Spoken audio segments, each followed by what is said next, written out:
Let's leave it alone. Something about my leaks. Why am I saying leaks? My links. Where are my links at again? In the description box below. In the description box below. And let's get into it. And let's get into it. Jenna. Okay. It works. It's my personality. It checks out. Starting off with, I actually need to cut the potatoes. Make sure you wash your potatoes.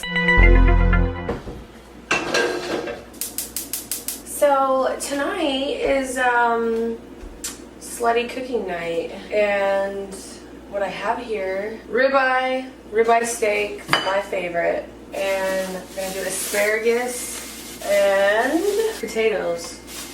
Yep, that's what I'm doing. Oh, I just got a story. Now, one time I get on the plane, I'm at the airport, obviously. I get on the plane.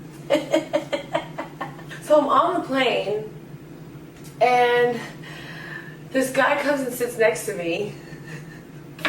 And I'm like, hey, we're just talking or whatever. And he says, I'm going to Vegas, and, and I could tell he was a noob because, and I don't mean this in a bad way. Like, I could tell when you don't really travel that much. So he's like, taking pictures, like of the takeoff, and he lived in Florida. So if you live in Florida and you get into the air and you're taking a picture, okay, that means that you really don't ever fly. He sits down next to me. We start talking.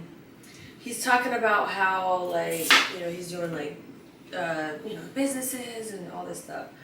I'm like, okay, cool. We were just talking about a bunch of shit. We were having some drinks and stuff.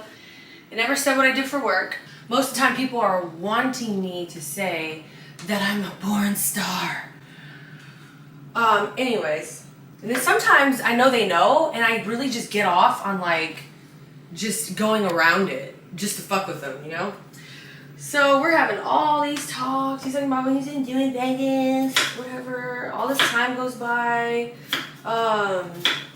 Then out of nowhere, he just goes, I used to date a girl named Jenna Star. Oh, really? I was like, at that point, I was so annoyed. And I was like, yeah, I don't think that's true. I'm really gonna suck at story time. Okay, so I'm at the bar with this guy, and he comes over and starts talking to me. He was at the pool earlier, probably watching me all day. No offense if he watches this. So anyways, so we're just chit-chatting. I'm like, so what do you do for work? He says he's a cop. I'm like, okay, that's cool. We keep talking, and he's just telling me about, he just happens to be out in Miami and doing whatever, and then I somehow asked him, like, okay, so,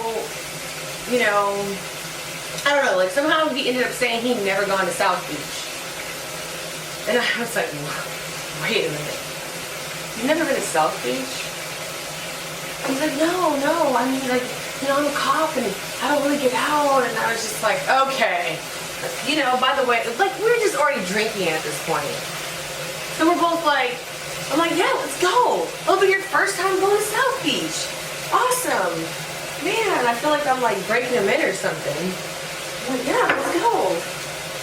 So we get to South Beach. We go down one of those typical restaurants down there.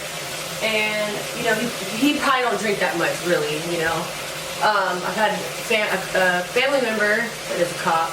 So they're not all the same, but if you gotta work and, it's not like they're like drinking too often. So we get the big margarita bowl, like the huge one, and we start, sucking this thing down. Now, I had a Gucci purse on that I had just bought. I sold all my designer through COVID. Like when COVID hit, I sold all my designer. And I was like, cause you go into survival mode, we didn't know what was gonna happen. Sold all of it. And then during that time was when I was investing I started investing money into like doing my OnlyFans and stuff like that. So that's the Gucci bag I had on it, you know, is the one I just bought. Was my point of that whole story. And what was inside of my bag was my wallet, obviously, with all my important cards, and then I had my passport in there, my book, and then I had, I think I had like $1,000 cash. I had 2 phones in there, car keys, and my Chanel like little portable perfume thing. Which was, it's so cute, man. I never got one back since then. You know, that's how like hurt. That's how hurt I mean, I was hurt. So we're drinking this thing down, and then I'm like, all right, what's next is, I mean, we're gonna go down to the beach. I don't know if like, I mean, I kind of think somebody was watching us, and it's just known to happen like this. That, you know, all kinds of stuff is going on in Miami and other places, but you know. We go down to the beach. He brought like his little cop like duffel bag, you know. So he put his bag down. I put my purse inside of his bag. We're like making out, rolling around on the beach, whatever. Okay, well I'm sorry, but I'm not gonna have sex on the beach. It's just, I don't want sand in my vagina. It ain't going that far. So I'm like, all right, okay, we're done. I go to get up and get my purse. I look in the bag and my purse is gone.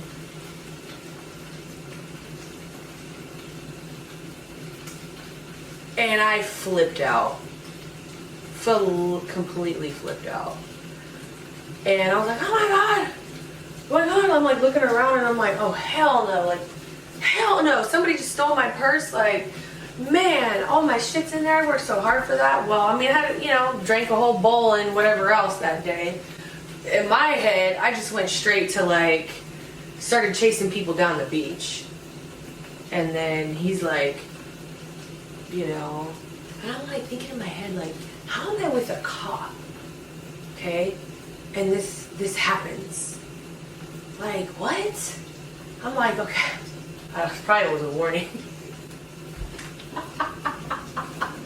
But I really didn't think he really set me up or anything like that. I thought about it, thought crossed my mind, I ran everything through, and then I was like, but it was your idea to go to South Beach and all of that, and I never had to, you know what I mean? Like, I'm just like, all right, whatever. I mean, at this point, I really can't think like that right now. I need to fix my situation and handle all that. I can't even think that far into it.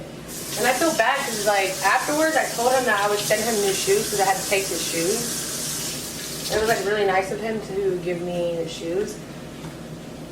And it was on one phone, and then I don't think I saved the number, and then I lost it, and I felt bad because I was going to ask him for his address, you know. And so I asked him what division, you know, I got all the information, you know, about where, you know, he works, and I said I'll send him there. And I feel bad because he probably would, well, he probably thought, no, you're not, right? But I really had intentions on doing it. So if you're listening out there, inbox me, and I can send you your shoes. Okay, so to continue the breakdown of this, I get back home, anywhere you go, when I don't have anything, is like, oh, we need your ID. Well, I can't help you. Well, I don't have my ID. It's in my purse. It was in my purse that was stolen. My Gucci purse that was stolen. I need my passport. So then I had to go on the journey of getting it back. It took me about, I went down to the post office, and I applied for one. I did the paperwork. I did the whole little thingy, and then I did fill out the form. The form that they said I didn't fill out later, I did fill out the form. I figured, like, you know, people don't want to do their job, whatever. Because I know I did it. Nice and colorful. Okay, I'm not gonna bite this right now because I'm not one of those people who just sticks things from the pan in my mouth, and I know there's some people who can handle that. And this would literally mess up my whole 2 weeks of my life if I burned my mouth. I don't get it. Like, some people can just eat it out. Oh, you're cooking? Oh, let me see what you got. Or I'm cooking? Let's taste it. And then they just do this and then they eat it. I'm looking at them like, all right, these asparaguses are doing a little too much in here. I can tell. I know exactly how I like them to be. Some of these are good. Some of these are done. So this is what happens when you use the wrong pot because you have no choice. The potatoes just didn't come out the way that, you know. Let me put, I like the little purple ones. I'm not calling them blue. Now I'm going to go enjoy this meal. Thank you for tuning in.